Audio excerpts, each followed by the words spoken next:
This semester I'm teaching a course on Augustine's great Summa, the City of God. It'll take us about 2.5 months to go through, and the class we meet once a week for about an hour, and we do 2 books. City of God is considered Augustine's great work. It brings together his thinking over a long lifetime, and it's been used in mind by a variety of people who are thinking through the relationship of church and state. There are many people who will take Augustine and interpret him in a right-wing perspective.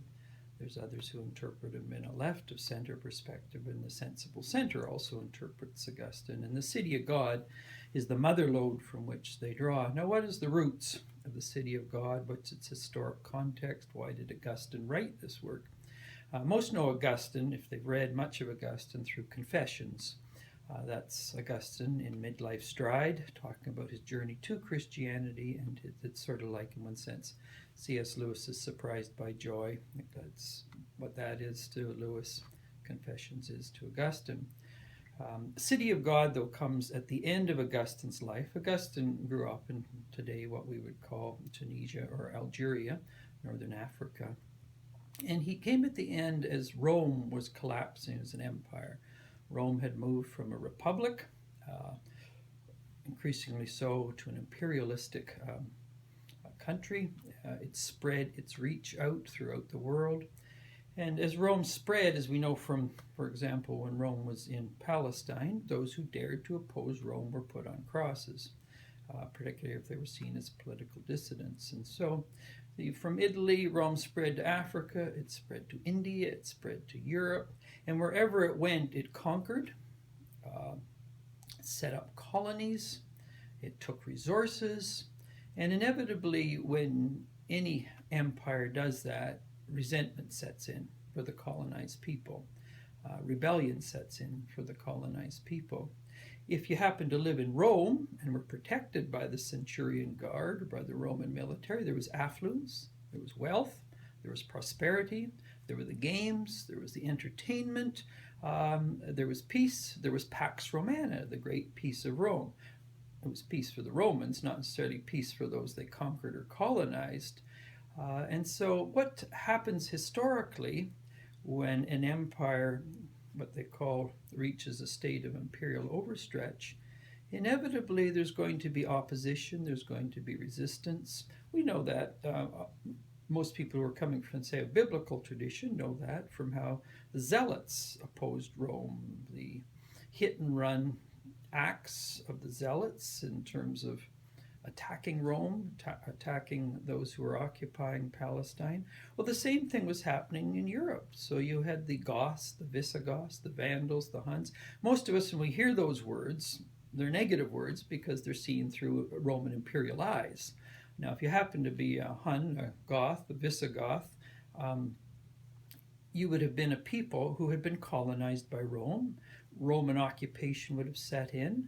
Roman land would have been taken over by Rome, and so inevitably a colonized people in time will revolt and they'll begin to attack the imperial power.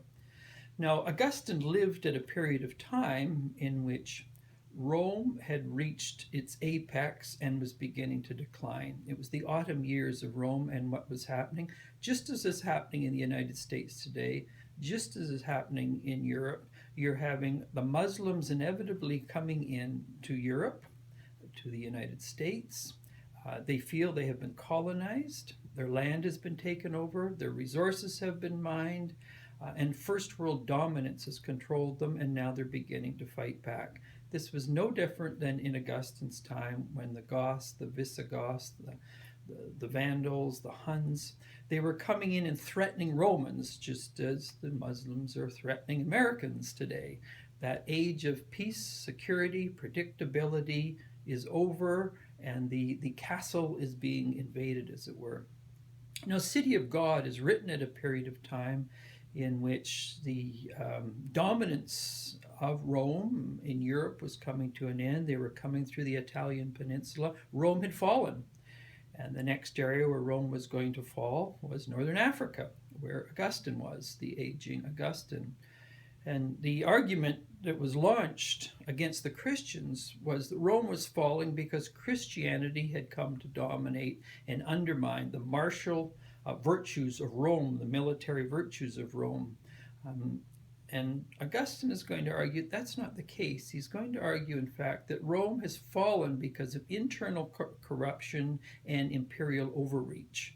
And so the fact that Rome is coming apart, it's dissolving, it's imploding, it's being invaded. And many Romans, of course, were arguing we have to build up the military again to defend ourselves. Augustine's going to argue, in fact, there is a reason why this is happening.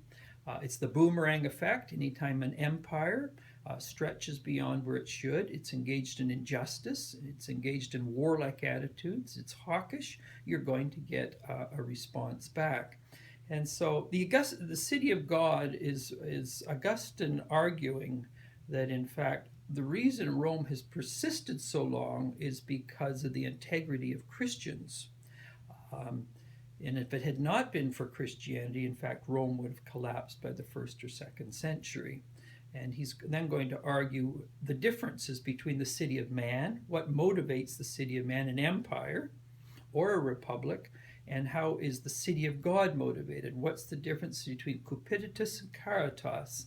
The greed, the empirical nature, which will often animate an empire, but he also looks at the great virtues of Rome as well, from Cicero, Seneca, and these great thinkers of Rome, and the tensions and clashes within the Roman imperial world. Similar today, where you'll get people looking at the great virtues of the United States, but also the downside of the United States. The empirical fact was Rome was falling apart. The empirical fact is today that you see Europe and the First World and the United States and Canada, for that matter, constantly on guard, wary of terrorism and the various arguments for how you deal with security issues. To situate the City of God and to make it relevant today, many of the issues we face today, the undermining, the predictability that the First World security seems to be falling apart. Terrorism in the First World, it's seen as the Muslims. In Augustine's time, it was the Goths, the Visigoths, the Vandals. The wealth, the opulence of Rome, the wealth, the opulence of the First World, the security, the predictability, the military that once protected that in Rome and the United States and Europe, that's now not sufficient to protect that security. These are the very issues that Augustine was thinking through in the City of God, and these are the very issues that in many ways Christians have to grapple with today. What's the relationship of the City of God? And Augustine will argue there's wheat and tares in the City of God to the City of man, and there's wheat and tares in the City of man. And so how do we make sense of the City of God in time, in history, when in fact the very state we are living in, or empire we are a part of, is slowly coming apart through the threat of what is seen as terrorism? In Augustine's time, Goths, Visigoths, Vandals. In our time, the threat is what is seen as, one sense, the jihadist Muslims are the equivalent to the Goths and Visigoths of Augustine's time. So if we shuttle back and forth between City of God then and City of God now, the parallels are so exact that they cannot be missed. Hence the importance of studying the City of God for our time, both its wisdom, its insight, and the many layered ways that Augustine is trying to make sense of this in the 22 books of the City of God.